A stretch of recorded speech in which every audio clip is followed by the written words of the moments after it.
Vamos a comenzar nuestro día de alabanza y adoración al Señor y vamos a partir con la lectura, continuar con la lectura de la Biblia y continuamos con el libro de Éxodo, el capítulo 17.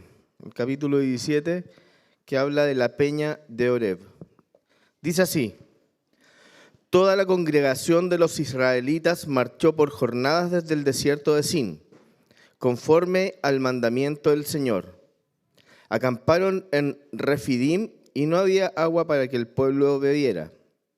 Entonces el pueblo discutió con Moisés y le dijeron: danos agua para beber. ¿Por qué discuten conmigo?, les dijo Moisés. ¿Por qué tientan al Señor? Pero el pueblo tuvo sed allí, y murmuró el pueblo contra Moisés, y dijo: ¿por qué nos has hecho subir de Egipto para matarnos de sed a nosotros, a nuestros hijos y a nuestros ganados? Y clamó Moisés al Señor y dijo: ¿qué haré con este pueblo? Y un poco más y me apedrearán. Entonces el Señor dijo a Moisés: pasa delante del pueblo y toma contigo algunos de los ancianos de Israel, y toma en tu mano la vara con la cual golpeaste el Nilo, y ve. Yo estaré allí delante de ti sobre la peña en Oreb. Golpearás la peña y saldrá agua de ella para que beba el pueblo. Y así lo hizo Moisés en presencia de los ancianos de Israel. Y puso a aquel lugar nombre de Masah y Meriba, por la contienda de los israelitas y porque tentaron al Señor diciendo: ¿está el Señor entre nosotros o no? Para variar, el corazón corrupto de los israelitas, en que no confían en nada en su Señor, pero nuevamente el Señor les vuelve a tapar su boca, mostrándole el amor y el cuidado que tenía sobre ellos. Y esto también nos sirve a nosotros para pensar que Dios sabe y tiene claridad de lo que nosotros sufrimos y padecemos, y nos muestra que tenemos que tener la confianza, la tranquilidad y la paciencia en que Él nos dará la solución en el momento preciso de el problema el cual podamos estar padeciendo.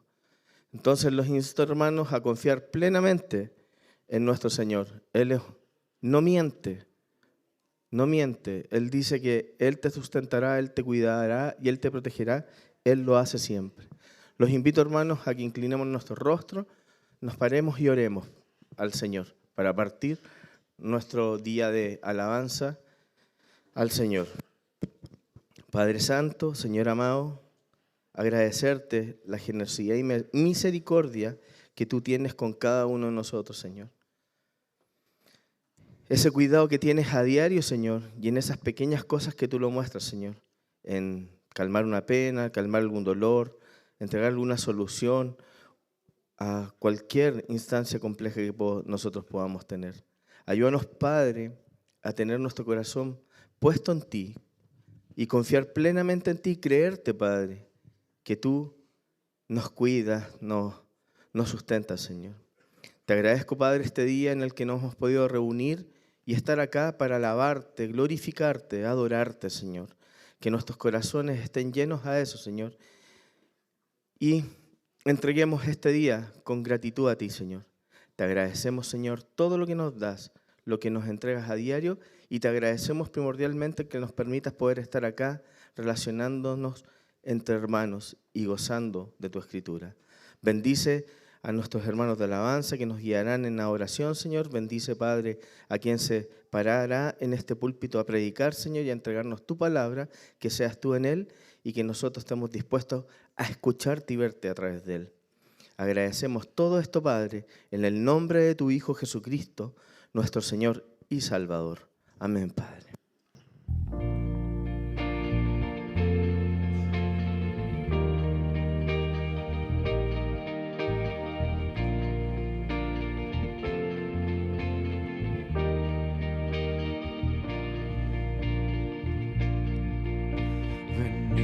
Glorificad a Dios, el Padre del Señor. En Cristo Él nos derramó su eterna bendición. Sin manchas, puros en su luz, nos destinó a ser sus hijos adoptados por la sangre de Jesús. Te daremos la gloria por tu gracia, bondad y amor. Te daremos la gloria, eres el Salvador.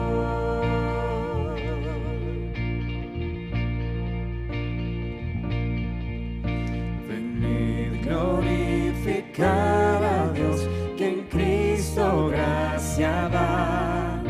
Lavadas nuestras culpas son, tenemos redención.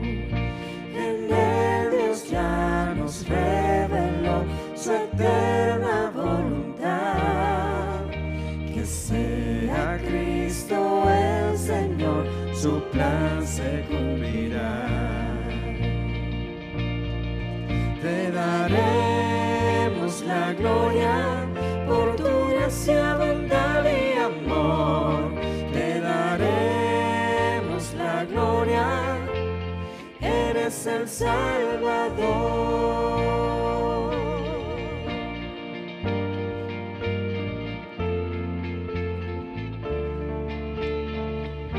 El Salvador.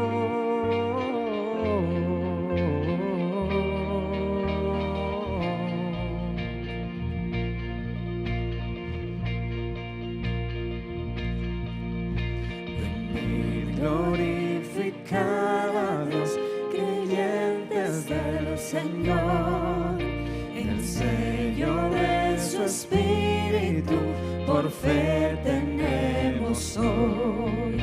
Él garantiza nuestra fe hasta el día final. Nos uniremos a alabar a nuestro trino Dios. Te daremos la gloria por tu gracia, bondad y amor. Te daremos la gloria, eres el Salvador. Te daremos la gloria por tu gracia, bondad y amor.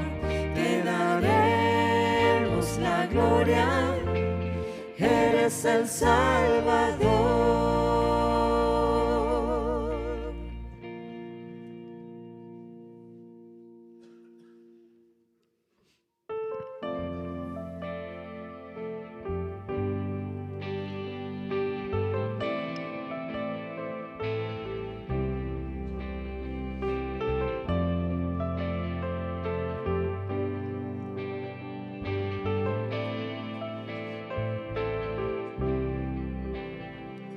Oh, líbranos del mal, Señor.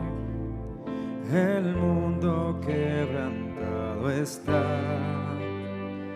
aunque haya guerras y dolor. El cielo eterno es nuestro hogar. En ti esperamos, oh Señor. Reinas con autoridad, en ti esperamos, oh Señor. Tu poder nos sostendrá, tu poder nos sostendrá.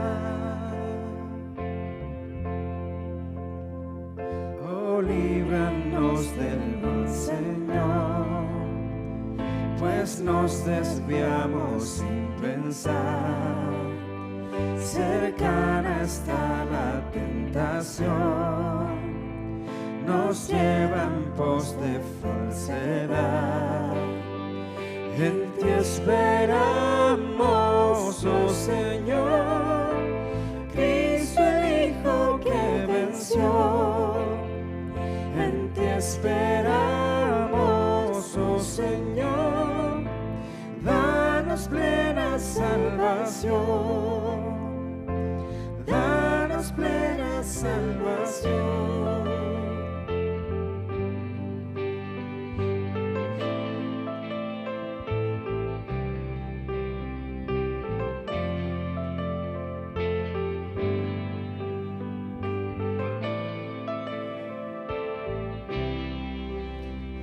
Oh, líbranos del mal, Señor. El diablo busca devorar, rugiendo infunde gran temor, mas tu poder lo aplastará. En ti esperamos, oh Señor, haz caer su reino, Dios. En ti esperamos, oh Señor, te rogamos, líbranos. En ti esperamos, oh Señor, a reinar regresarás. En ti esperamos, oh Señor, la creación se postrará. La creación se postrará, la creación se postrará.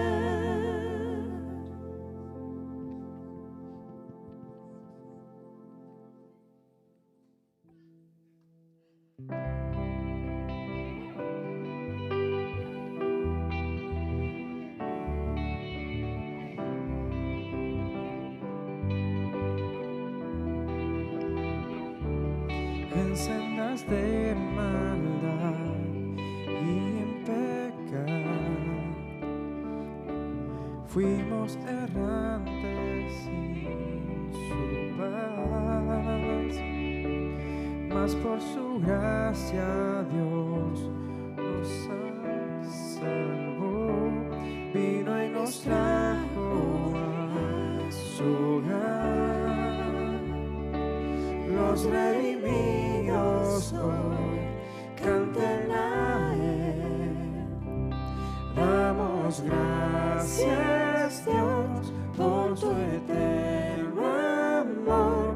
Damos gracias, Dios, bueno eres tú, bueno eres tú. Gracias, Dios.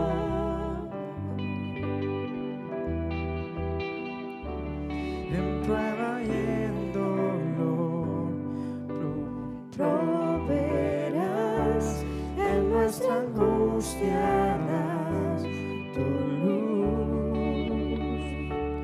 Tú nos levantarás al llorar, cambiando el llanto en gratitud. Los redimidos hoy canten a Él. Damos gracias, Dios, por tu eterno amor. Damos gracias, Dios, bueno eres tú, bueno eres tú. Gracias, Dios.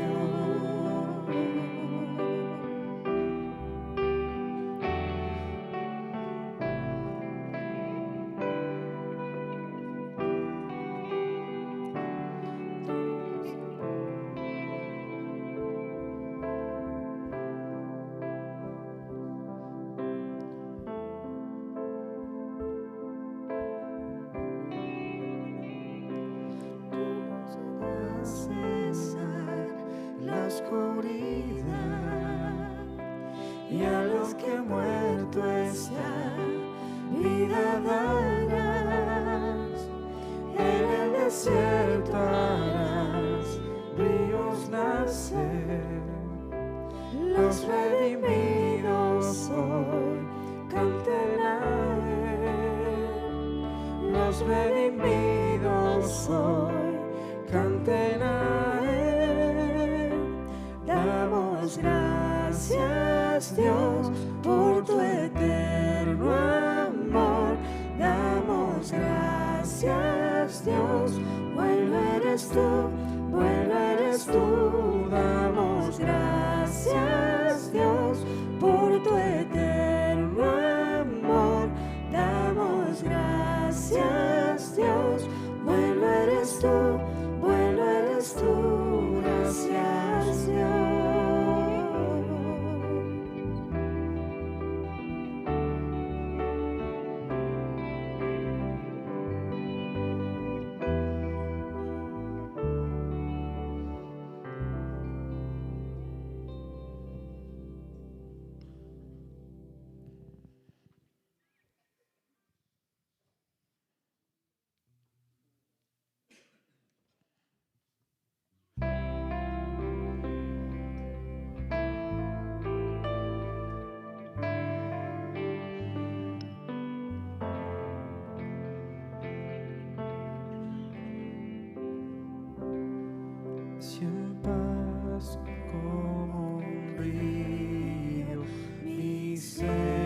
está bien, está bien, mi Señor, está bien con mi alma, Señor.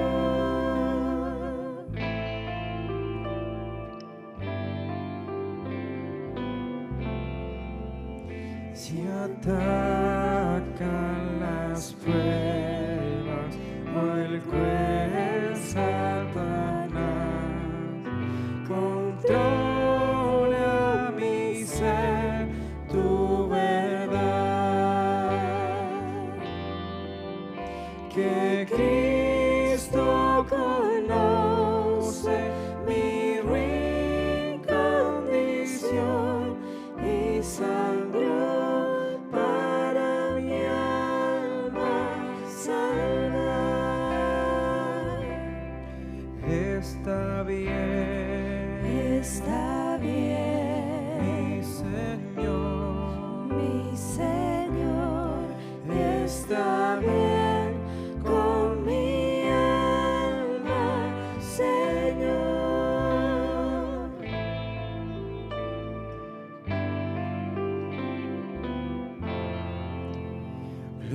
glorioso es saber que mi vil transgresión completa y no en parte cargó,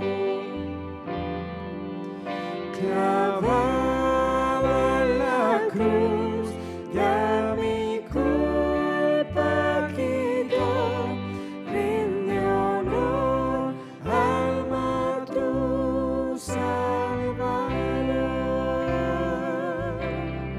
Está bien, Está bien, mi Señor, está bien con mi alma, Señor.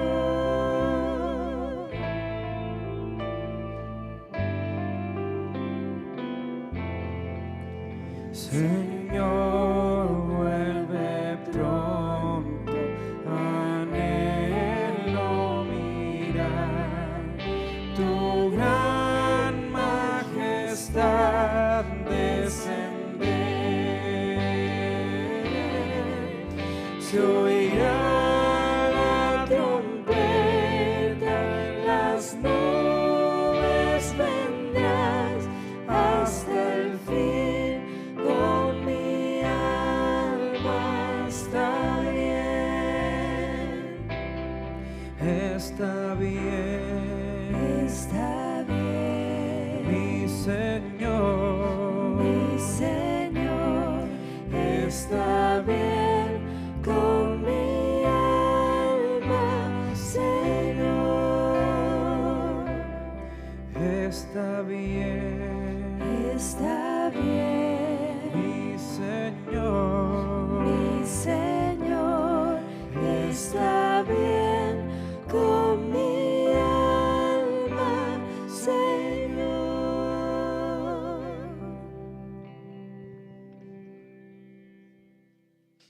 Bien, buen día, hermanos. ¿Cómo están? Me dijeron que no dijera hasta el lado Juan. ¿Sí? Ah, ya, calentó ya. Bien, hermanos, el Señor les bendiga. Es una bendición poder verles nuevamente y también a las personas que nos están visitando el día de hoy. Y antes de que pasemos, hermanos, a la palabra del día de hoy, me gustaría pedir su oración brevemente, de nuevo ahí en su lugar donde está, que por favor incline el rostro y podamos pedir la dirección del Espíritu Santo en este momento que vamos a estar delante de su palabra. ¿Sí? ¿Cree que necesitamos esa dirección, esa guía, no? Sí, sin duda es imposible para nosotros, solo en nuestro esfuerzo humano, atesorar y entender lo que la palabra del Señor nos dice. Así que oremos, acompáñeme a orar, por favor. Señor, te alabamos, Señor, y te honramos y te amamos, Señor. Este es el día que tú creaste, Señor, para que nosotros hoy estuviéramos acá. Este es el día que tú determinaste, Señor, para que tu iglesia se reuniera y pudiera exaltar y traer tributo de alabanza y de agradecimiento por la obra que tú has hecho, Señor, porque tú eres digno de ser exaltado. Señor, y hemos orado, hemos cantado, Señor, pero ahora venimos delante de tu palabra, tu santa palabra. Señor, y queremos pedirte, Señor, que los quehaceres y los afanes puedan quedar fuera de nuestra mente en esta hora. Ayúdanos a concentrarnos, Señor, a atesorar tu palabra. Yo te pido de manera especial por mí, Señor, que soy un hombre pecador y estoy delante de tu palabra santa, Señor, y de tu iglesia, a la que tú amas, Señor. Dame gracias, Señor, y sabiduría, y manténme fiel a tu palabra, Señor, para que en la exposición tú seas glorificado y tu iglesia pueda ser edificada, Señor. Te damos gracias por este tiempo en el nombre de Jesús. Amén y amén. Por favor, hermanos, acompáñenme al Evangelio de Mateo, al capítulo 16, y vamos a leer los versículos 18 y 19. Usted me dice cuando lo tenga. ¿Sí? ¿Alguien más? Mateo 16, 18 y 19, ¿sí? Dice así la palabra del Señor. Yo también te digo que tú eres Pedro, y sobre esta roca edificaré mi iglesia, y las puertas del Hades no prevalecerán contra ella. Yo te daré las llaves del reino de los cielos, y lo que ates en la tierra será atado en los cielos, y lo que desates en la tierra será desatado en los cielos. Este es uno de los textos más conocidos dentro del cristianismo y al mismo tiempo uno de los que es más difíciles de interpretar por el contenido que tiene. Y me gustaría introducir el tema que vamos a hablar el día de hoy con las siguientes preguntas, hermanos. ¿Se ha preguntado usted alguna vez cómo debe funcionar una iglesia? Estoy seguro que todos nosotros en algún momento hemos tenido una opinión respecto a cómo creemos que debe funcionar la iglesia. Pero ¿será que el liderazgo le compete solamente a una persona? ¿O la sucesión del poder va a ser un legado familiar? ¿O quizás la iglesia debe conducirse con una democracia popular como lo vemos en los gobiernos? ¿O habrá alguien externo que tiene el poder para regular todas las iglesias en el mundo? Estas son preguntas interesantes, hermanos, y que tienen una aplicación muy práctica en la vida de la iglesia, porque si la iglesia es lo que nosotros decimos que es, y tiene la importancia que la Biblia nos muestra, la Biblia nos dice que la iglesia es el cuerpo de Cristo, que es el edificio santo en el cual los creyentes se reúnen y donde Dios prometió habitar. Y si la iglesia es realmente lo que la Biblia dice que es, y ciertamente lo es, la pregunta que sigue a continuación es ¿cómo hacemos iglesia? Nuestro hermano Juan Pablo nos enseñaba hoy día en la mañana en la escuela dominical acerca de la suficiencia de la Escritura. Y una de las implicaciones de la suficiencia de la Escritura es que la iglesia está comandada a hacer aquello que Dios demanda en la Escritura explícitamente. No estamos llamados a inventar. Y cuando nos enfrentamos a la forma en que se gobierna la iglesia, bueno, la Biblia también tiene algo que decirnos, hermanos. Y es relevante entender qué nos dice la Biblia respecto al gobierno, porque si somos cristianos, estamos llamados a ser parte de una iglesia local. Y si estamos llamados a ser parte de una iglesia local, hay algo que ocurre con nuestro trabajo y nuestra función. Y se distancia de aquello que nosotros vemos como este modelo hoy día en el cual hay un consumismo en la iglesia. Vamos al lugar donde se reúne la iglesia a consumir, a llenarnos solamente y a ser buenos críticos de lo que está ocurriendo. Pero la Biblia nos muestra otra cosa respecto a los cristianos y su relación con la iglesia. Y algo fundamental de eso, hermanos, es el tema del gobierno. Así que me imagino que ya lo dedujo de qué vamos a hablar el día de hoy. Acerca del gobierno de la iglesia, ¿cierto? Y el texto que leímos viene a ser fundamental en lo que tiene que ver con el gobierno de la iglesia. Pero antes de que lleguemos a eso, yo quiero que miremos brevemente el contexto en el cual estas palabras se dicen. Particularmente desde el versículo 13 al 17 del mismo capítulo de Mateo, la Escritura nos dice así: Cuando llegó Jesús a la región de Cesarea de Filipo, preguntó a sus discípulos diciendo, ¿quién dicen los hombres que es el Hijo del Hombre? Y ellos dijeron, unos Juan el Bautista y otros Elías, pero otros Jeremías o uno de los profetas. Él les dijo, ¿y vosotros? ¿Quién decís que soy yo? Respondiendo Simón Pedro dijo, tú eres el Cristo, el Hijo del Dios viviente. Y Jesús respondiendo le dijo, bienaventurado eres Simón, hijo de Jonás, porque esto no te lo reveló carne ni sangre, sino mi Padre que está en los cielos. Ahora, ¿de dónde venía Jesús? Él había confrontado a los fariseos respecto a su falsa honra al Señor. Había enseñado respecto a lo que verdaderamente contamina al hombre, que no es lo que entra, sino lo que sale del corazón, ¿cierto?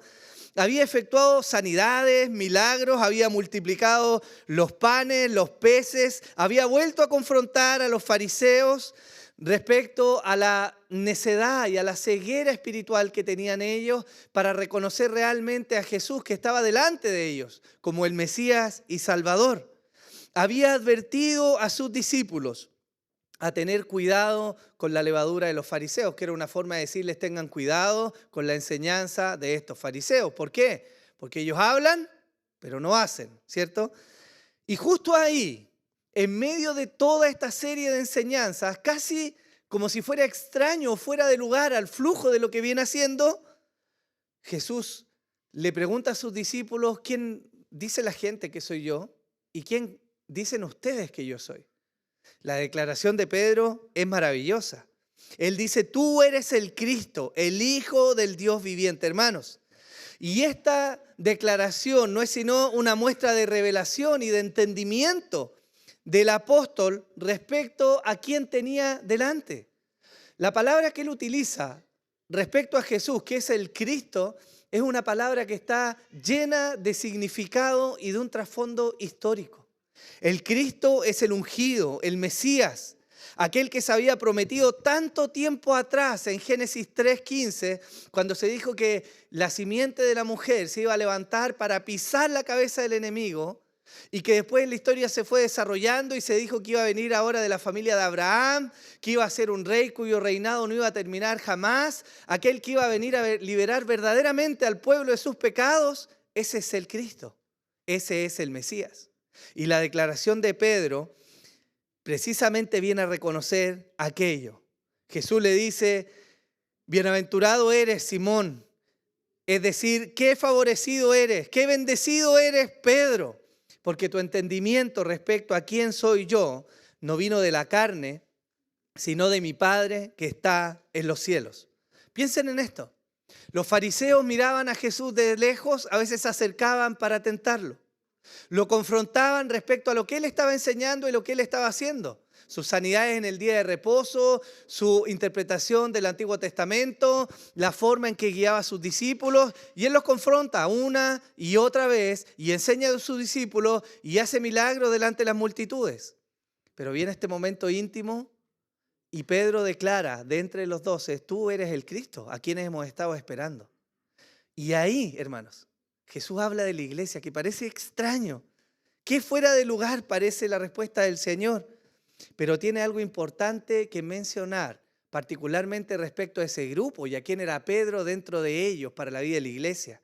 El Señor le dice, yo también te digo que tú eres Pedro, y sobre esta roca edificaré mi iglesia y las puertas del Hades no prevalecerán contra ella. Yo te daré las llaves del reino de los cielos, y lo que ates en la tierra será atado en los cielos, y lo que desates en la tierra será desatado en los cielos. Si hay algo que nosotros pudiéramos decir a priori de este versículo, es que es evidente que hay una delegación de autoridad de parte de Jesús. Eso es evidente. Jesús le está diciendo, yo te voy a entregar esto. Y va a tener una consecuencia y una implicación de tal manera que lo que se haga en la tierra se va a hacer en los cielos, ¿cierto? Todos sabemos eso de alguna manera. Pero cuando hablamos de la autoridad de la iglesia y del gobierno, debiéramos entrar a este tema preguntándonos primeramente a quién representa Pedro. ¿Quiere decir este texto que lo que el catolicismo romano ha defendido por tantos años es realmente así? ¿Quiere decir este texto que Jesús le dio una autoridad a Pedro y que él se la dio luego a sus discípulos y se ha sucedido hasta tener una persona sentada en Roma que es el único que tiene autoridad para dirigir a la iglesia? Deberíamos decir no, ¿cierto? Pero vamos a ver los argumentos entonces de lo que realmente significa esta declaración del Señor Jesús al apóstol Pedro. Y para verlo tenemos que preguntarnos, evidentemente, ¿quién es Pedro? Bueno, lo primero que podemos decir de Pedro es que él es un apóstol. No podemos perder de vista esto. Pedro no es simplemente un creyente, no es simplemente alguien que está ahí con Jesús, es un apóstol. Y siendo un apóstol, tiene una autoridad particular delegada por el Señor Jesús. Lucas 9 nos habla de esto. Reuniendo a los 12, les dio poder y autoridad sobre todos los demonios y para sanar enfermedades. Y los envió a proclamar el reino de Dios y a sanar enfermos. Y les dijo, no toméis nada para el camino, ni bordón, ni alforja, ni pan, ni dinero, ni tengáis 2 túnicas cada uno. En cualquier casa donde entréis, quedaos allí y sea allí vuestra salida. Y en cuanto a los que no os reciban, al salir de esa ciudad, sacudid el polvo de vuestros pies en testimonio contra ella. Entonces salieron e iban por las aldeas anunciando el evangelio y sanando por todas partes. No podemos perder de vista, hermanos, que cuando el Señor declara estas palabras le está hablando particularmente a uno de sus apóstoles. Y uno de esos apóstoles, entre los 12, ellos tenían una autoridad particular. Este mandato, vayan, sanen, prediquen, no está simplemente de manera extendida a toda la iglesia. Él le habla a sus 12 y ellos tenían una autoridad y una revelación particular, muy diferente a la que usted y yo tenemos el día de hoy. Pedro, además de ser un apóstol, viene a representar a los apóstoles y la enseñanza apostólica. Y esto es particularmente importante, hermanos, porque nosotros los creyentes de esta época estamos fundamentados o estamos anclados ¿a qué? A la enseñanza de los profetas y de los apóstoles. El apóstol Pedro dice en 1 de Pedro capítulo 1, versículo 19 al 21, y así tenemos la palabra profética más segura, a la cual hacéis bien en prestar atención como una lámpara que brilla en lugar oscuro, hasta que el día despunte y el lucero de la mañana aparezca en vuestros corazones. Pero ante todo sabed esto, que ninguna profecía de la Escritura es asunto de interpretación personal, pues ninguna profecía fue dada jamás por un acto de voluntad humana, sino que hombres inspirados por el Espíritu Santo hablaron de parte de Dios. ¿A qué se refiere el apóstol Pedro? Él está hablando de estas profecías, ¿cierto? Él está mirando hacia atrás y está reconociendo que los textos que se escribieron no vinieron por la voluntad del hombre, sino que fueron divinamente inspirados, ¿cierto? Y mire lo que dice el apóstol Pablo en la carta a los Efesios, en el capítulo 2. Él dice, así pues, ya no sois extraños ni extranjeros, sino que sois conciudadanos de los santos y sois la familia de Dios. ¿A quién le está hablando? Gracias. ¿A quién? A la iglesia, por hermano. Pablo le está hablando a la iglesia y le está diciendo, ustedes ya no son extraños, ustedes ahora son la familia de Dios. Antes estaban lejos de las promesas y de los pactos, pero ahora han sido acercados y son la familia de Dios. Pero hay algo más que añade el apóstol, porque él dice, edificados sobre el fundamento ¿de quién? De los apóstoles y los profetas. Ellos vienen a conformar la revelación escriturada y a cerrar el canon. Nosotros hoy día nos paramos, hermanos, no en nuevas revelaciones, no en un nuevo entendimiento, sino en aquello que fue revelado y escriturado a los profetas y a los apóstoles. Por lo tanto, esta declaración en una primera instancia reconoce a Pedro como uno de los apóstoles y como uno de los apóstoles tiene un rol fundamental. ¿Por qué? Porque a través de la revelación que Dios les dio, se iba a comandar lo que la iglesia debía hacer en las épocas que iban a venir. Pedro, Pablo y algunos de los otros apóstoles fueron partícipes en esta revelación y en la escrituración. Así que podemos decir de Pedro, hermanos, que es un representante de los apóstoles, pero también de la enseñanza apostólica. Y esto es importante en la medida que dilucidamos ¿de qué se trata esta autoridad que el Señor delegó? Ahora, pensemos un poco, hermanos, en el rol apostólico de Pedro. Porque si nosotros reconociéramos que la autoridad fue entregada solo y exclusivamente a los apóstoles, tendríamos una complicación para el día de hoy. ¿Por qué? Porque nos veríamos obligados a caminar en una de estas dos sendas que yo les voy a comentar. Si ese llamado, si esa entrega de las llaves del reino fue dada solo y exclusivamente a los apóstoles como apóstoles, entonces hay implicancias de eso. La primera implicancia sería que la autoridad delegada fue quitada cuando los apóstoles murieron. ¿Por qué? Porque el ministerio apostólico no siguió luego de los apóstoles. Ellos tuvieron un ministerio particular, una revelación especial y un llamado muy particular. El apóstol Pablo llega a escribir: yo fui llamado como el último de los apóstoles, como un abortivo. Él está diciendo: conmigo se terminó este linaje de los apóstoles. Y él declara: hay señales para ser un apóstol. ¿Cuáles son ellas? Bueno, haber caminado con Jesús, haberle visto, haber estado con él. Y todos los apóstoles lo vivieron. Y Pablo, de manera particular, como un último, también lo vivió. Pero si los apóstoles terminaron y la autoridad fue dada solo a los apóstoles, entonces la iglesia de hoy tiene un problema.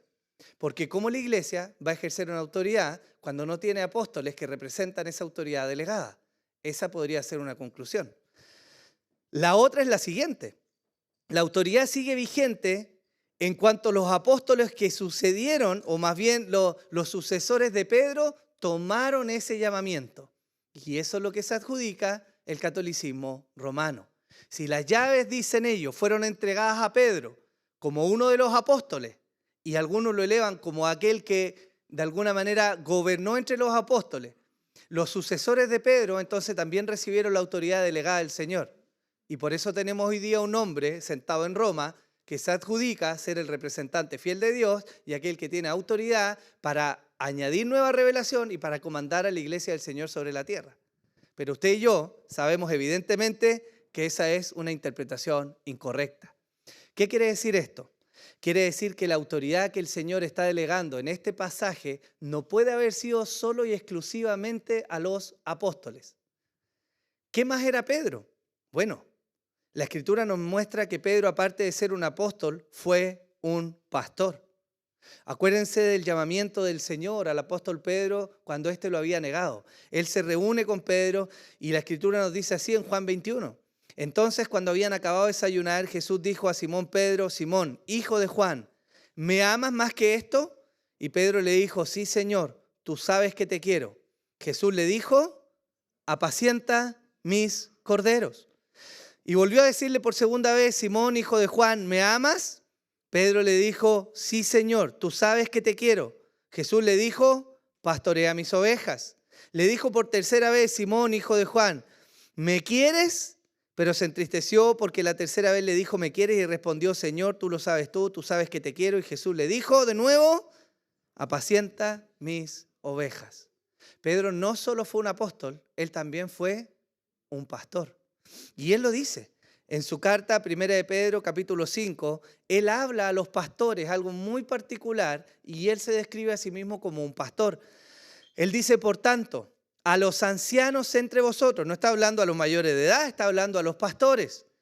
Exhorto yo, anciano como ellos, y testigo de los padecimientos de Cristo y también participante de la gloria que hace de ser revelada, pastoread el rebaño de Dios entre vosotros.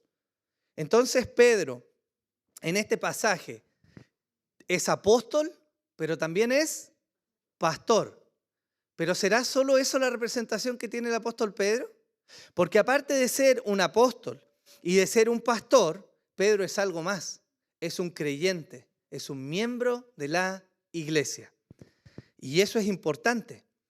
Hechos 1, del 15 al 26, nosotros vemos cómo este llamamiento del sustituto de Judas que cayó fue hecho entre la congregación. Entre ellos se encontraba Pedro. Pero lo que no vemos en el relato es que Pedro toma un rol particular y él comanda y él escoge a dedo a la persona. Vemos que hay una obra, un trabajo de la congregación reunida ahí, de los discípulos. El concilio de Jerusalén, otro hecho. Hechos 15, del 6 al 29.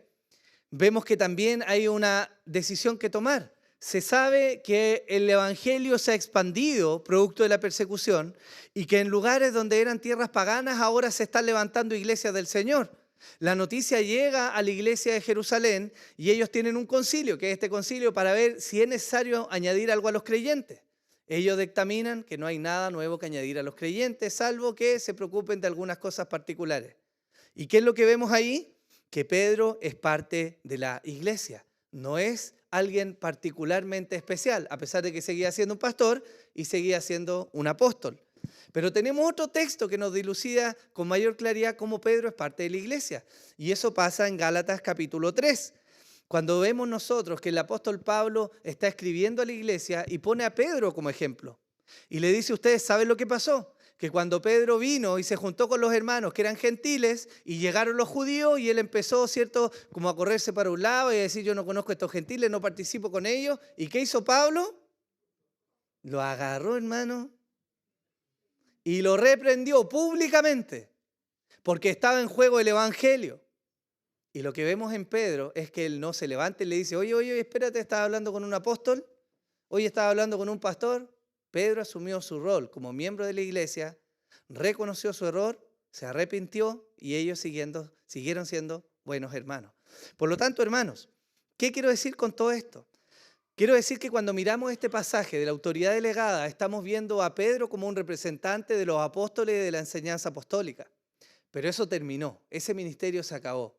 Pero vemos a Pedro también como un pastor y como un miembro de la iglesia. Y ambas cosas persisten hasta nuestros días, ¿o no? Los pastores siguen vigentes y la membresía evidentemente sigue vigente hasta nuestros días.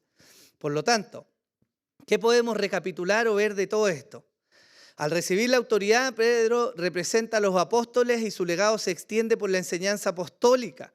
Esta es autoritativa para la iglesia que vino luego, es decir, para nosotros. ¿Por qué? Porque ha sido divinamente inspirada. Y la iglesia, nosotros hoy día, ¿sobre qué nos paramos, hermanos? Sobre el fundamento de los apóstoles y los profetas. Ese legado apostólico se extiende. ¿Y es autoritativo? Sí, por supuesto, porque recibió revelación y esa se escrituró y sobre esa caminamos nosotros el día de hoy. Pero además de eso, sabemos que el ministerio apostólico se extinguió y que la autoridad en la iglesia continúa, porque si no, ¿cómo hacemos iglesia, hermanos? Sabemos también, o podemos concluir, que Pedro representa a los pastores, un ministerio que continúa, y que Pedro también representa a los miembros, quienes también continúan hasta el día de hoy. Entonces, hermanos, ¿cómo entendemos las palabras de Jesús, esta declaración al apóstol Pedro en medio de todo este pasaje que yo les mencioné? Podemos hacerlo de la siguiente manera. Podemos decir que las llaves del reino y la autoridad que ellas representan han sido delegadas a la iglesia visible y organizada, es decir, ¿a quién es el día de hoy? ¿A quién ha sido delegada esa autoridad? A los pastores y a los miembros. Pastores y miembros. Sobre ellos recae la autoridad delegada que el Señor le dio al apóstol Pedro en representación de los apóstoles, como pastor y como miembro de la iglesia. Y eso, hermanos, es un fundamento importante de la eclesiología bautista reformada, particularmente de nuestra eclesiología, porque es lo que nos ayuda a ver quién hace qué y cuál es el área de injerencia o autoridad que cada uno tiene dentro de la iglesia. Ahora, ¿qué es lo que vemos nosotros en el Nuevo Testamento? Porque si esto es real y si mi hipótesis es verdadera en este sentido, lo que nosotros deberíamos ver en el desarrollo de la iglesia neotestamentaria es que este modelo en el cual pastores y miembros tienen autoridad se ve reflejado en las cartas apostólicas en el libro de los Hechos. ¿Sí o no? Sí, pues debiera verse. Bueno, yo les hablé la semana pasada acerca de la importancia de la membresía, porque Mateo 18, este texto tan importante que habla de la disciplina eclesiástica, demanda algo. ¿Qué está demandando? Que haya una iglesia organizada con autoridad. ¿Para qué? ¿Quién tiene hoy día la autoridad sobre la tierra para decir este necesita ser excomulgado de la comunión? ¿Quién tiene esa autoridad? La iglesia. Eso es lo que dice Mateo 18. Por lo tanto, si este mandamiento sigue, debe haber una autoridad vigente aún hoy día en la vida de la iglesia. Si no, la iglesia no tendría ningún pito que tocar respecto a la excomulgación de los miembros impenitentes. ¿Tiene sentido, no? Perfecto. Ahora, ¿ocurre esto en algún momento de la historia de la iglesia? Por supuesto que sí. Y uno de los primeros casos en los que lo vemos en el caso del adulterio de la iglesia de Corinto. Pablo escribe una iglesia llena de hombres y mujeres capacitados, dotados, con dones, con un mover particular de Dios entre medio de ellos. Una iglesia que aparentemente estaba madura, pero en realidad era muy inmadura. Y el apóstol Pablo le escribe y les dice, yo he escuchado, hermanos, que entre ustedes hay uno que ha cometido tal pecado que aún ni se nombra entre los gentiles. ¿Cuál era el pecado? Que ese hombre estaba manteniendo relaciones con la esposa de su padre. Y el apóstol Pablo, cuando le habla a la iglesia, le dice, los reprende. ¿Por qué los reprende? Por la pasividad. Porque ellos debían actuar y estaban pasivos, mientras en medio de ellos un hombre pecaba deliberadamente con algo tan vergonzoso que ni aún entre los gentiles se veía. Si el apóstol Pablo, si nosotros no hubiéramos este modelo de autoridad delegado a la iglesia, el apóstol Pablo simplemente hubiera escrito, hermanos, sáquenlo. Pero el apóstol Pablo, ¿qué hace? Los reprende primero. ¿Por qué los reprende? Porque han sido pasivos y negligentes en tolerar el pecado en medio de ellos. Y el apóstol Pablo, de hecho, les dice en el versículo 12 y 13 del capítulo 5 de 1 Corintios, pues ¿por qué he de juzgar yo a los de afuera? ¿No juzgáis vosotros a los que están dentro de la iglesia? Pero espera, Pablo le dice, ustedes deben juzgar a los que están dentro de la iglesia. Pero para que juzgue a alguien, ¿no debe tener una autoridad delegada? ¿O cualquiera se levanta a ser juez en medio de lo que sea? El que es juez lo es porque tiene una autoridad delegada. En el ámbito secular, el que llega a ser juez tiene una autoridad delegada del Estado. ¿Para qué? Para dirimir conforme la ley. En la vida de la iglesia, ¿quién ha de juzgar la vida de la iglesia? Los mismos miembros. Eso es lo que el apóstol Pablo está diciendo. Por lo tanto, esta es una muestra del modelo que yo les digo eclesiológico en el que vemos que la autoridad está delegada entre pastores y los miembros. En la primera carta el apóstol Pablo reprende a la iglesia por su negligencia en abordar los pecados y traer, ¿cierto?, el proceso de disciplina sobre este hombre. Y la iglesia actuó, pero se le pasó la mano. Fue muy severa. ¿En qué sentido? No es la aplicación de la disciplina, sino es la restauración que venía después. La segunda carta del apóstol Pablo a la iglesia en Corintio cambia el tono. Y ahora les dice lo siguiente. ¿Es suficiente para tal persona este castigo que le fue impuesto por la mayoría? De hecho, mírense la anotación importante. ¿Por qué diría el apóstol que fue expuesta por la mayoría esta sanción disciplinaria? ¿No tiene que ver porque hubo una votación dentro de la iglesia respecto a la aplicación de la disciplina? Por supuesto que sí, eso es lo que está reconociendo el apóstol. Y el apóstol le dice, oye, este castigo ya fue suficiente. Así que por el contrario, vosotros más bien deberíais perdonarlo y consolarlo, no sea que en alguna manera éste sea abrumado por tanta tristeza, por lo cual os ruego que reafirméis vuestro amor hacia él. El apóstol Pablo ahora intercede. Al principio fueron negligentes porque toleraron el pecado en medio vuestro. Luego actuaron, pero se quedaron ahí. Y el proceso de disciplina, si bien busca corregir y excomulgar a los miembros impenitentes, está mirando siempre la restauración. Y el apóstol Pablo le escribe en la segunda carta y les dice, ok, fue suficiente. Hubo un castigo punitivo porque no se había arrepentido al inicio, pero ahora se arrepintió. Y ustedes deben reafirmar su amor contra él. De hecho, esa acotación es importante porque la disciplina es un acto de amor, hermanos. La disciplina no es un acto punitivo o vengativo, es un acto de amor, de llamar al arrepentimiento. Y el apóstol Pablo le dice, ahora que él se arrepintió, vuelvan a recibirlo en la comunión. Eso es lo que nosotros vemos. De nuevo, ¿quién trabaja en todo esto? La iglesia. No es el apóstol Pablo haciendo todo, no es un llamado solo a los pastores, es la iglesia a través de sus miembros, ¿cierto?, quienes obran este proceso disciplinario.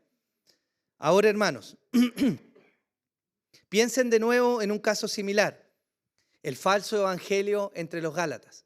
Pablo escribe a las iglesias de la región de Galacia y le dice, estoy maravillado de que tan pronto, hermanos, se hayan alejado del que los llamó y del evangelio que yo les prediqué. Y entre medio de sus exhortaciones, Pablo les dice, Ustedes han abandonado al que los llamó por la gracia para seguir un evangelio diferente. Pero aquí hay algo importante. La iglesia se estaba desviando. ¿Por qué se estaba desviando? Porque estaban prestando atención a falsos evangelios y a hombres judaizantes que querían imponer, además del evangelio, el cumplimiento de las leyes sobre la iglesia en Galacia. ¿Sí o no? Perfecto. ¿Pero a quién dirige la carta el apóstol Pablo? ¿Por qué no se la dirige solo a los pastores que estaban en la región de Galacia? Porque todos son responsables. La desviación de una iglesia puede venir por los líderes porque somos corruptibles, sí. Pero va a suceder cuando haya una membresía pasiva respecto al cuidado y la disciplina de la iglesia. Y ese es el llamado que hace el apóstol Pablo. Les dice, ustedes bien toleran a estos hombres que están enseñando. Ustedes debieran actuar. Él no escribe solo a los pastores, escribe a toda la iglesia, a su membresía. ¿Por qué? Porque todos son responsables. ¿Qué nos dice esto? Bueno, hermano, nos deja ver que evidentemente hay una autoridad delegada a la iglesia, que es la iglesia la que debe actuar. Ahora, ¿dónde más vemos este modelo desarrollado en el Nuevo Testamento? Piensen en la elección de los oficiales de la iglesia. De manera particular, Tito capítulo 1, versículo 5 dice así: por esta razón te dejé en Creta, para que pusieras en orden lo que queda y designaras ancianos en cada ciudad como yo te mandé.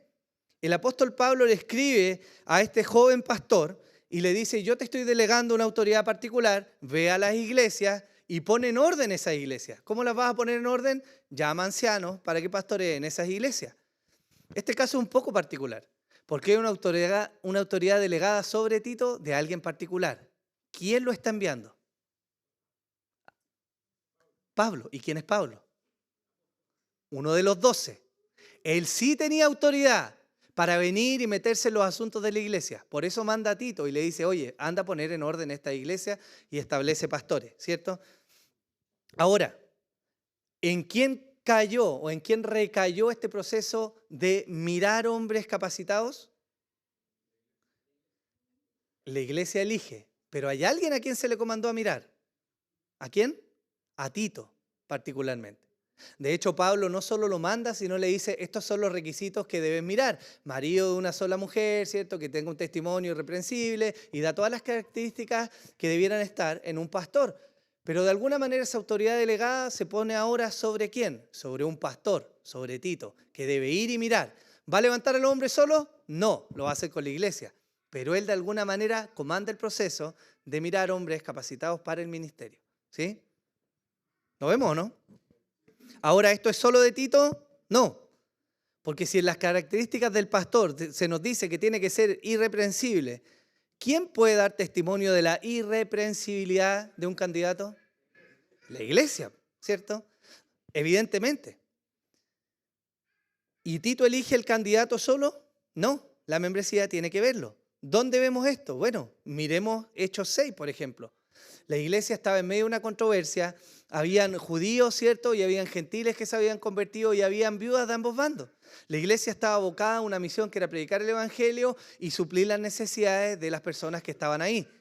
Y en esta dinámica nosotros vemos lo siguiente. La pega se acumuló mucho, los apóstoles dijeron no es justo que nos apartemos de la palabra y de la oración, que vienen a ser los pilares del ministerio, ¿cierto? Para servir las mesas, no que servir las mesas sea malo, pero los apóstoles ¿qué hacen? Apóstoles y pastores, por lo demás, ¿qué hacen ellos? Miran a la congregación y le dicen, busquen entre ustedes hombres de estas características. La necesidad parte con los pastores, baja a los miembros miran y encuentran a estos hombres y van de nuevo a los ancianos, a los pastores, a los apóstoles y los presentan. Y ellos dicen, está bien, e imponen las manos y los llaman. ¿Y quiénes salieron ahí? Los diáconos que nosotros vemos en el Nuevo Testamento.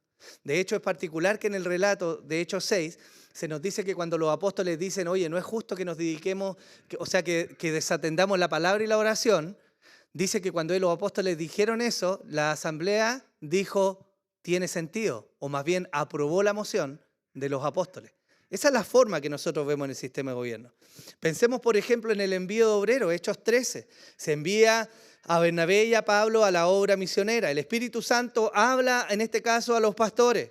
Los pastores entran en ayuno y en oración. ¿Qué ejercen ellos? Su rol de gobierno, la autoridad que les compete. Y luego hay una presentación en la iglesia y estos hombres, ¿cierto? Pablo y Bernabé son enviados desde la iglesia. Pensemos en la resolución de conflictos doctrinales. En Hechos capítulo 15, el concilio de Jerusalén, se los dije, ¿cierto? ¿Qué pasó? Hay gentiles que se están convirtiendo. Hay iglesias que se están levantando porque la predicación de los hermanos que fueron esparcidos desde Jerusalén está dando fruto y el reino se está moviendo. ¿Pero qué tenemos que añadir? ¿Quién dirimió los asuntos doctrinales? Hechos 15 lo dice, desde el versículo 19. Por tanto, yo opino que no molestemos a los que están de entre los gentiles que se convierten a Dios, sino que les escribamos que se abstengan de cosas contaminadas por los ídolos, de fornicación, de lo estrangulado y de sangre. Porque Moisés desde generaciones antiguas tiene en cada ciudad quienes lo prediquen, pues todos los días de reposo es leído en las sinagogas. ¿Pero quiénes se habían reunido? En el concilio de Jerusalén estaban las iglesias representadas, no todas las iglesias. ¿A través de quién estaban representadas las iglesias? De los ancianos y los apóstoles. Por lo tanto, la autoridad doctrinal es investigada y es dirigida ¿por quién? Por los ancianos y los apóstoles, que no se mandan solos, son representantes ¿de quién? De las iglesias locales. ¿Ven la conexión o no?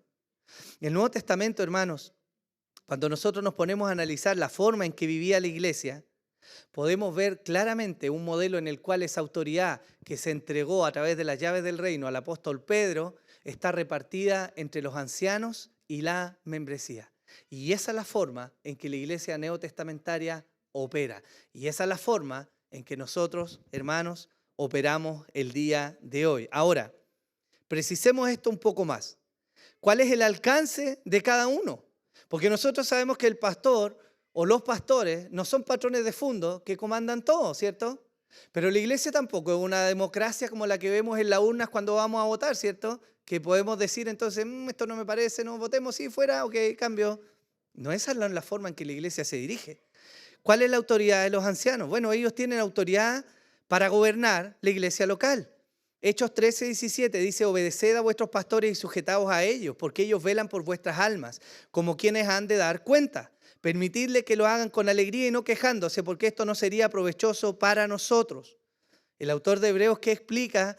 Explica con claridad que los miembros son llamados a obedecer a sus pastores y a sujetarse a ellos de buena gana. ¿En qué? En los asuntos que tienen que ver con la vida espiritual de la iglesia. Ese es su alcance. Y de hecho, fíjense, si bien se les da a los pastores autoridad para gobernar sobre la iglesia y a los miembros se les pide sujétense a ello, al pastor se le pone una cláusula que es importante. ¿Cuál es? Que va a dar cuenta. ¿A quién? Al Señor, hermanos. El pastor da cuentas al Señor. Y algún día, los que hemos servido en este oficio, estamos en esto, hemos de estar delante del Señor, rindiendo cuenta por cada una de las almas que Él nos puso a pastorear. Y eso es de temer, hermanos. Primera de Timoteo 5:17 dice, los ancianos que gobiernan bien sean considerados dignos de doble honor, principalmente los que trabajan en la predicación y en la enseñanza. ¿Qué autoridad tienen los ancianos? Tienen la autoridad delegada de gobernar sobre la iglesia del Señor. ¿Sí? ¿Se entiende? En la práctica, hermanos, esto quiere decir que los ancianos son particularmente cuidadores de la doctrina y de todos los aspectos relacionados al culto público, la vida de adoración. Los ancianos deben guiar a la congregación a conformarse a lo que las Escrituras indican. De eso hemos de dar cuenta. Eso es lo que el apóstol Pablo le dice a Tito, ve a Creta, por eso te dejé ahí, para que corrijas lo deficiente. Y cuando le habla a Timoteo, le habla respecto al rol de la iglesia, es columna y baluarte de la verdad. Pero ¿quiénes? ¿Quiénes celan la doctrina y quiénes están primeramente velando? Son los ancianos. ¿Solo ellos? No, la membresía también debe hacerlo. Pero si hay alguien que debe estar primero en eso, ¿quién es, hermanos míos? Los pastores, evidentemente. ¿Para qué más tienen autoridad? Tienen autoridad para predicar, redarguir, reprender y exhortar. Segunda de Timoteo 4, el apóstol Pablo hablándole a Timoteo, un joven pastor. Él le dice lo siguiente, te encargo solemnemente en la presencia de Dios y de Cristo Jesús, que ha de juzgar a los vivos y a los muertos por su manifestación y por su reino, predica la palabra. Insiste a tiempo y fuera de tiempo, redarguye, reprende, exhorta con mucha paciencia e instrucción. ¿Por qué? Porque vendrán tiempo cuando no soportarán la sana doctrina, sino que teniendo comezón de oídos, acumularán para sí maestros conforme a sus propios deseos y apartarán sus oídos de la verdad y se volverán a mitos. ¿Sobre quién delega el apóstol la responsabilidad de mantener al rebaño del Señor en una doctrina saludable? Sobre los ancianos. Nosotros hemos de velar por el cuidado espiritual de la grey y particularmente por la pureza doctrinal de la iglesia en la cual pastoreamos. Para eso tenemos autoridad. Tito 1:9 dice: reteniendo la palabra fiel que es conforme a la enseñanza, para que sea capaz de exhortar con sana doctrina y refutar a los que contradicen. Esto es el listado de los requisitos de aquellos que son candidatos al ministerio pastoral. ¿Qué deben saber ellos? Ellos deben manejar doctrina, porque es en base a eso que la iglesia se conduce, ¿sí? Y evidentemente también tienen autoridad para pastorear el rebaño del Señor. 1 Pedro 5 dice: por tanto, a los ancianos entre vosotros exhorto yo, anciano como ellos y testigo de los padecimientos de Cristo y también participante de la gloria que ha de ser revelada. Pastoread el rebaño de Dios entre vosotros, velando por él, no por obligación, sino voluntariamente, como quiere Dios, no por avaricia del dinero, sino con sincero deseo. Tampoco como teniendo señorío sobre los que han sido confiados, sino demostrando ser ejemplos del rebaño. ¿Para qué están llamados los ancianos? ¿Para qué les ha sido delegada autoridad? Para pastorear a la iglesia del Señor. Y el autor de Hebreos añade, ¿cierto? Ahora, no de cara a los pastores, sino de cara a los miembros, dicen sujétense, evidentemente en las cosas bíblicas, para que no lo hagan reclamando, hermano. ¿Sí? Ahora, una nota importante de esto, hermanos, es que los ancianos no tienen autoridad delegada en los asuntos privados de la vida de la congregación. El límite de la autoridad de los ancianos está delimitado por los asuntos eclesiásticos y de fe de la congregación, no personales. Hermano, yo no tengo nada que decir si usted se va a comprar una casa, se va a cambiar o se va a poner un auto o va a estudiar, hermano, ese es asunto suyo. Usted tiene que ver su vida privada. Yo sí voy a mirar que usted sea consecuente y coherente con lo que dice creer. ¿Por qué? Porque dice ser parte de la iglesia del Señor. ¿Y sabe una de las cosas que deben hacer los pastores, que es una de las partes más ingratas? El pastor tiene en su mano un cayado y un bastón, ¿cierto? ¿Sabe para qué? Para ahuyentar a los lobos y cuidar a las ovejas. Y esa es parte del rol que tiene que hacer un buen pastor. El buen pastor no siempre es simpático porque tiene que alejar a los lobos. ¿Por qué? ¿Qué hacen los lobos? Se comen a la oveja. Eso quiere decir, hermanos, que no siempre es grata esta parte de la tarea y no siempre es agradable a todos. Pero un pastor tiene que hacer lo que Dios le comanda hacer. Porque aunque yo les debo rendir cuenta a la membresía, yo le voy a dar cuenta al Señor algún día y voy a estar delante de Él explicándole mi actuar y mi forma de gobernar por la iglesia de Él. ¿Se entiende, no? Perfecto. Ahora, cuando hablamos de la autoridad delegada a los miembros, un lenguaje que se suele utilizar y que nace del libro de Gálatas es particularmente el de la libertad. Cuando Pablo escribe a los Gálatas le dice, hermano, porque ustedes a libertad fueron llamados. Y todo el contexto de la carta, ¿cuál es? El gran tema de la carta a los Gálatas no es solamente que los hermanos se habían desviado, sino que se habían desviado siguiendo mandamientos de hombres, cuando ellos debían permanecer fieles ¿a qué? Hermanos, a esto, al Evangelio, a la palabra. Ese es el gran tema de la carta a los Gálatas.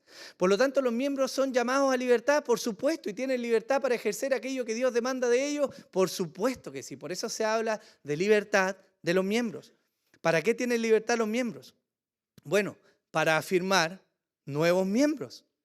Los miembros son aquellos que deben responder y mirar la vida de los candidatos a la membresía y de entonces poder dar testimonio de que son verdaderos creyentes o que su profesión de fe es verdadera. ¿Para qué? Para entrar a la membresía y entonces a ejercer su autoridad que Dios le ha delegado. Eso lo hace la membresía. Tiene la libertad de elegir a sus miembros. Hechos 6 nos habla de esto. En texto anterior no se lo dije, Hechos 9 si lo quieren mirar. Hechos 6 nos habla de esto. Hay libertad para elegir.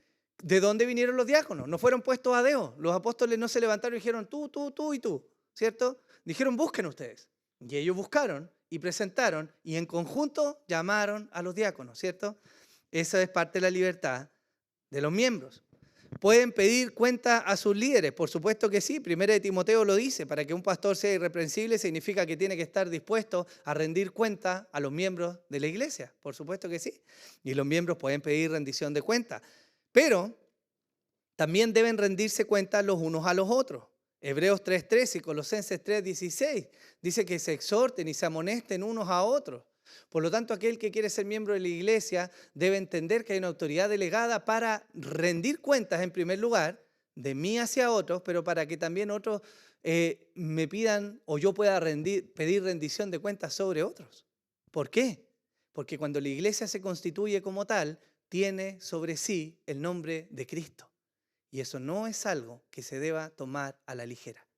Cuando el apóstol Pablo habla de la disciplina eclesiástica, él llega a decir en algún momento, no se junten con estos, y describe a un tipo de persona, no por sus pecados, porque si no deberíamos salir del mundo, sino aquellos que dicen ser cristianos, pero son mentirosos, murmuradores, fornicarios. Sobre ellos no se junten con ellos.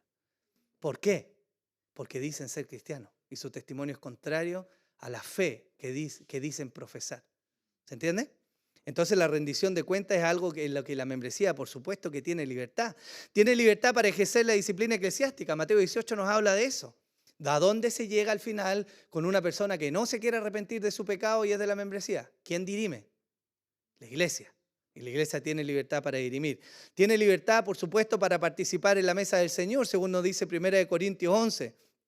Tiene libertad y el deber de mantener la unidad.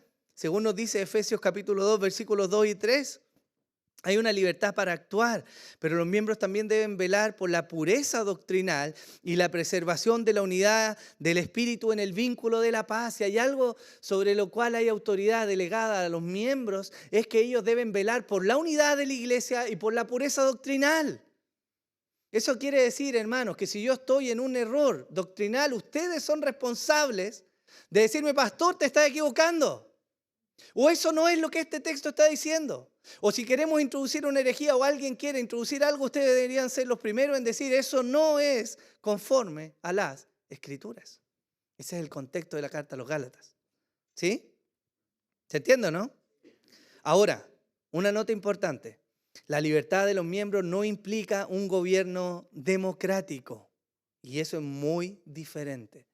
El gobierno congregacional, este sistema de gobierno no es una democracia, es el ejercicio de la autoridad delegada por Dios entre pastores y miembros.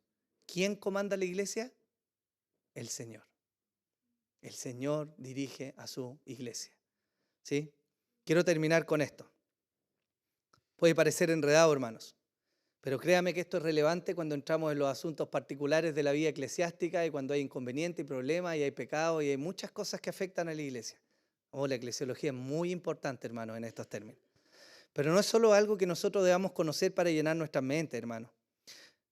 Tampoco es algo solamente que debemos conocer para ver la forma en que debemos vivir, sino que hay una bendición en esto. Y la primera bendición la vemos en las palabras de nuevo del Señor a Pedro. Yo también te digo que tú eres Pedro y sobre esta roca edificaré mi iglesia. El punto principal, hermanos, del quehacer de la vida de la iglesia reposa en el hecho de que la iglesia tiene un dueño y no son los miembros ni son los pastores, es Jesús el dueño de la iglesia. Y si Él es el dueño de la iglesia, entonces Él nos ha dejado un libro que nos comanda cómo vivir la vida de la iglesia.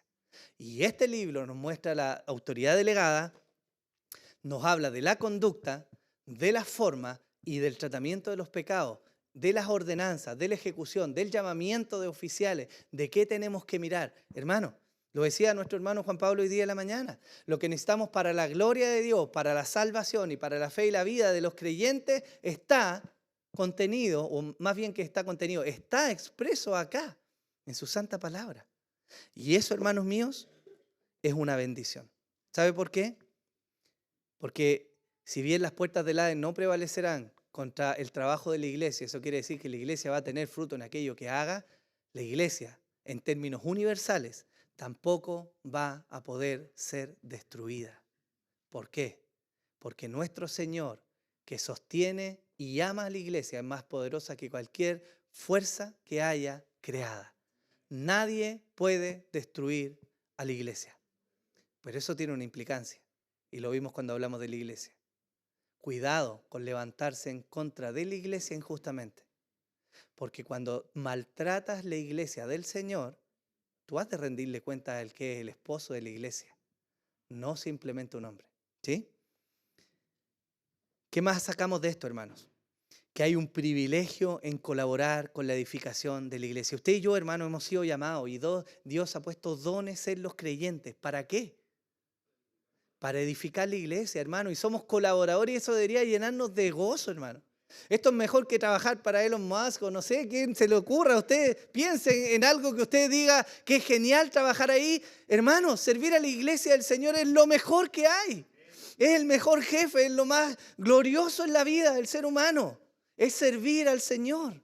Y tenemos este privilegio, ancianos y miembros, de servir al Señor que nos llamó.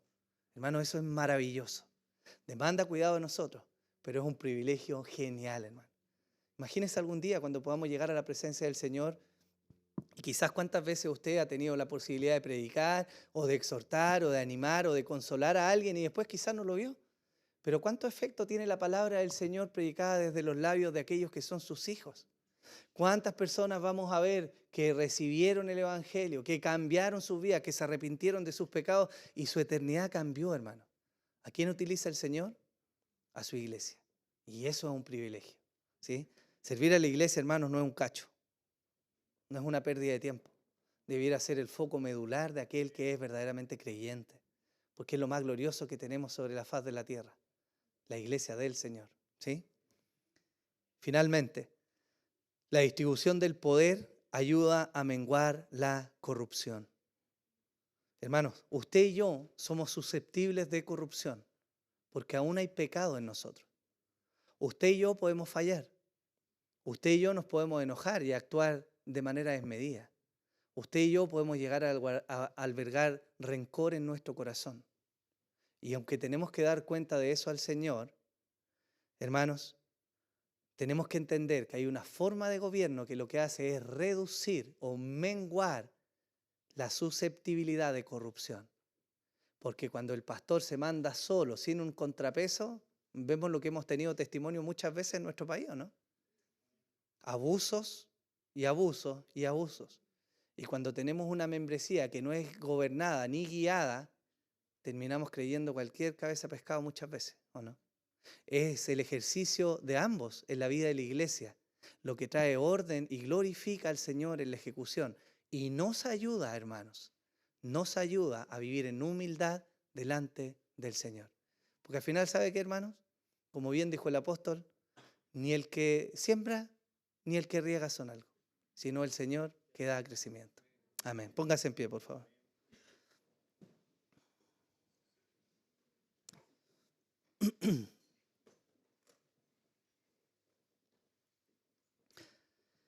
Señor, queremos orar y yo quiero darte gracias, Señor, porque sin duda tú tienes cuidado de tu iglesia, Señor. Tú has sido misericordioso, paciente y fiel con nosotros, Señor, a pesar de nuestros errores, Señor. Sé que lo has sido conmigo, Señor, y sé que debo ser cuidadoso, Señor, en la forma en que hoy día ejecuto el ministerio al que tú me llamaste, Señor. Pero te doy gracias, Señor, por la vida de tu iglesia, porque hoy nos reunimos y estamos acá, Señor, y podemos cantar y alabar y orar y podemos mirarnos, Señor, y podemos tener una vida de iglesia que reposa, Señor, en hombres y en mujeres, Señor, que han obedecido al mandamiento, Señor, de servirte y amarte a ti de una manera ordenada, Señor. Y eso edifica tu iglesia, Señor. Muchas veces ha llenado mi corazón, Señor. Y he sido alentado, animado, desafiado, corregido, Señor, por mis hermanos, por tu iglesia. Y yo te doy gracias por ello, Señor. Yo te ruego, Señor, que nos ayudes a mirar, Señor, y a valorar la iglesia que es tu cuerpo, Señor. aquella que tú amas profundamente. Señor, ciertamente somos imperfectos, Señor, no puedo dejar de decir esto. Pero aún así, Señor, tú dejaste tu autoridad delegada a una iglesia, Señor, para que se mantuviera en tu camino, Señor, hasta el día en que tú vuelvas por esta iglesia, Señor, y la puedas hallar sin mancha, ni arruga, ni cosas semejantes, Señor. Ayúdanos, Señor, a amarte a ti, Señor, y a estar involucrados en la vida de la iglesia, en todo aquello que tu palabra comanda, Señor. ¿Cuál es nuestra satisfacción? Señor, que algún día hemos de estar delante de ti. Lo que yo quiero escuchar, Señor, es bien, buen siervo y fiel, entra en el gozo de tu Señor. Esa es mi meta, Señor, y yo anhelo que esa sea la meta de cada uno de mis hermanos acá, Señor. Trabajar y servir en humildad para la gloria de tu nombre, en los límites que tú nos has puesto en cada uno en nuestro rol. Señor, te amamos y te damos gracias en el nombre de Jesús. Amén y amén. Vamos a cantar al Señor, hermanos.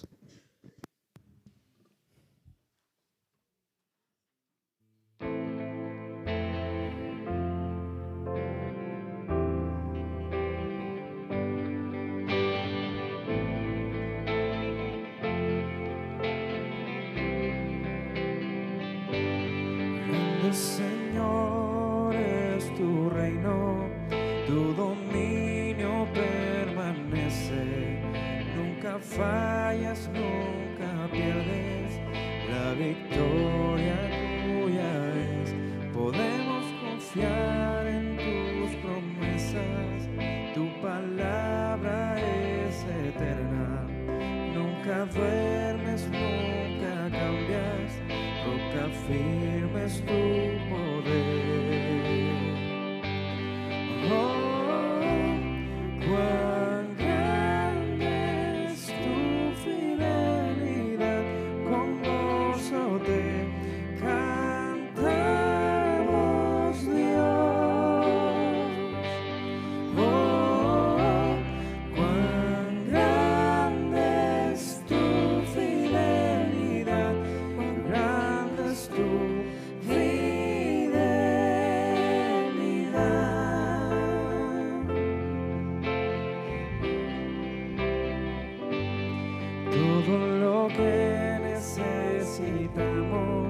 siempre viene de tu mano. Tú eres bueno y soberano, con tus hijos siempre fiel.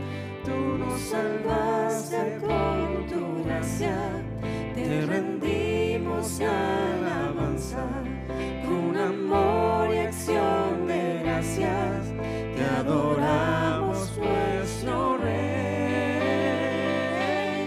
Oh, cuán grande es tu fidelidad, con gozo te cantamos, Dios. Oh, cuán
Señor, te amamos y te damos gracias, Señor, por lo que cantamos. Tú eres fiel, Señor. Amén. Tú guardas, tú sostienes, tú bendices, tú fortaleces, tú exhortas, tú levantas, Señor, aún a los que hemos caído, Señor. Y por eso te alabamos y exaltamos tu nombre, Señor. Padre, y antes de irnos de este lugar el día de hoy, Señor, queremos orar, Dios, y pedir tu bendición. Señor, acompáñanos en los días que vienen, Señor, en el quehacer, en la rutina, en el trabajo, Señor. Que tu gracia sea con nosotros, Señor. Que tu misericordia nos acompañe cada día, Señor, para que vivamos de la forma en que tú has comandado que tu iglesia vive, Señor. Yo pido de manera especial, Señor, para los que están luchando, Señor, por su santidad, para que tú les puedas fortalecer y levantar y sostener, Señor. Ayúdanos, Señor, en los momentos de debilidad, Señor. Danos la gracia que necesitamos, Señor, para amarnos el uno al otro, Señor, para servirnos, para perdonarnos, para cuidarnos, Señor, en aquello que tú has mandatado, Señor. También te quiero pedir de manera especial por nuestros hermanos y hermanas que están enfrentando problemas de salud, Señor, para que tú les puedas levantar, Señor. En especial oramos, Señor, por nuestra hermana Nancy y su corazón, Señor, por la vida de su esposo Benjamín, Señor. Oramos no solo para que traiga sanidad si es tu voluntad, Señor, sino primeramente, Señor, para que él pueda conocer el Evangelio, Señor, y se pueda arrepentir de sus pecados, Señor, y pueda tener una eternidad distinta, diferente, Señor, a la cual camina hoy, Señor. Oramos para que consueles el corazón de nuestra hermana, Señor, de su familia, y les alientes, Señor, y les fortalezca, Señor, a permanecer fieles, Señor, en la enseñanza del Evangelio, Señor, en todo el tiempo que tú les des en la familia, Señor. Rogamos, Señor, por nuestros hermanos y hermanas, como decíamos, Señor, levántales, bendíceles, afirma sus corazones, su fe, y te damos gracias, Señor. Muchas gracias por el tiempo que nos permite vivir, Señor, y porque tú estás, Señor, siempre de manera fiel y constante con tu iglesia. Te amamos, Señor, y oramos en el nombre de Jesús. Amén y amén.